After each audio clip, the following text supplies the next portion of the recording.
જો તમે વ્રત કે ઉપવાસમાં આ ફરાળી દાબેલી બનાવશો તો કોઈ પણ વ્રત કરવાની ના નહીં પાડે.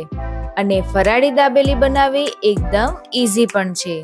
ફરાળી દાબેલી બનાવવાનું સ્ટાર્ટ કરીએ એ પહેલા જો અમારી ચેનલને સબસ્ક્રાઇબ ના કરી હોય તો સબસ્ક્રાઇબ કરી દેજો. ફરાળી બન બનાવવા માટે સૌથી પહેલા તો મિક્સર જારમાં 1 વાટકો મોરૈયા લેશું. તમારા એરિયામાં મોરૈયાને શું કહેવાય છે એ પણ મને કમેન્ટ કરજો. હવે તેમાં 1 ટેબલસ્પૂન જેટલા સાબુદાણા એડ કરીશું અને કરકરું પીસી લેશું. એક બાઉલમાં કાઢી લેશું અને એ જ વાટકીના માપ પ્રમાણે આપણે 1 વાટકી છાશ એડ કરશું. આપણે જેવું ઈડલીનું બેટર રાખીએ છીએ બસ તેવું જ બેટર આપણે રેડી કરવાનું છે. હજુ આમાં અડધી વાટકી જેવી છાશ એડ કરીશ. ટોટલ આમાં 1.5 વાટકી જેટલી છાશ એડ કરી છે.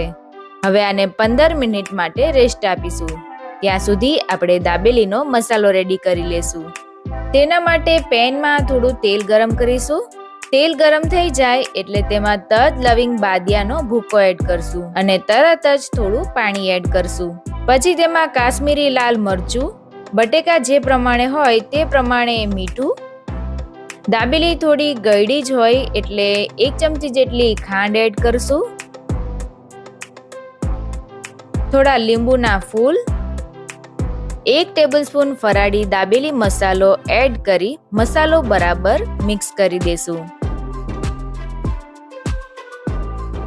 હવે બાફેલા બટેકા એડ કરીશું અને બટેકા બરાબર મેશ કરી લેશું.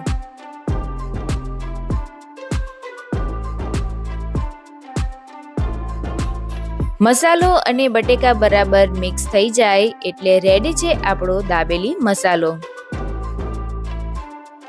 15 મિનિટ પછી બેટર પણ સરસ સેટ થઈ ગયું છે તો તેમાં સ્વાદ અનુસાર મીઠું એડ કરી બેટર બરાબર હલાવી લેશું.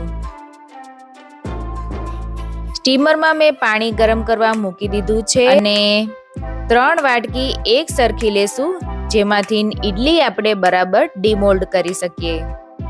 વાટકીમાં તેલ લગાવી લેશું.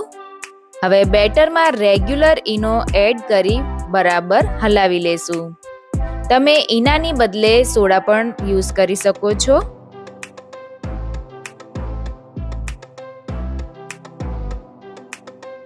હવે આ બેટરને આપણે વાટકીમાં નાખી દેશું. વાટકી અડધી જ ભરવી કારણ કે બન ફૂલશે એટલે એને સ્પેસ જોશે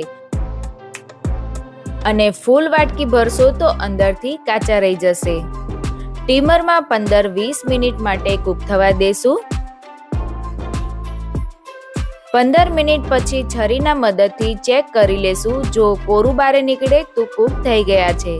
અહીં હજુ મેં 5 મિનિટ માટે કૂક થવા દઈશ. તો અહીં દાબેલી માટે બન રેડી થઈ ગયા છે અને ઠંડા પણ થઈ ગયા છે. તો ડીમોલ્ડ કરી દેશું.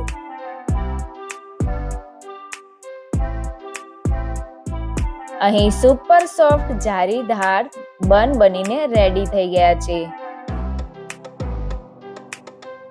તો વચ્ચેથી આપણે કાપો પાડી લેશું.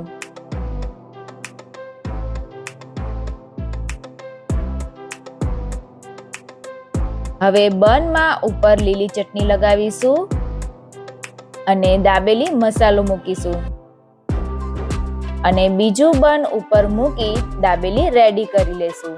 તમે ઉપવાસમાં કઈ કઈ રેસીપી બનાવો છો એ મને જરૂરથી કમેન્ટ બોક્સમાં કહેજો. હું ઓલવેઝ તમારી કમેન્ટ વાંચું છું અને તેમાંથી મને ખૂબ જ પ્રોત્સાહન મળે છે. નેક્સ્ટ દાબેલીને શેકી લેશું. ઘી કે તેલ ગમે તેમાં શેકી શકો છો. બસ આ રીતે બંને બાજુ કલર આવે ત્યાં સુધી શેકી લેશું. તો રેડી છે ફરાળી દાબેલી જેને આપણે ચટણી સાથે સર્વ કરી લેશું. તો કેવી લાગી આજની રેસીપી? ગમે તો લાઈક કરજો, શેર કરજો અને કમેન્ટ કરજો. ફરી મળીશું નવી રેસીપી સાથે. ત્યાં સુધી સદા આનંદમાં રહો. હર હર મહાદેવ. જય શ્રી કૃષ્ણ. જય સ્વામિનારાયણ.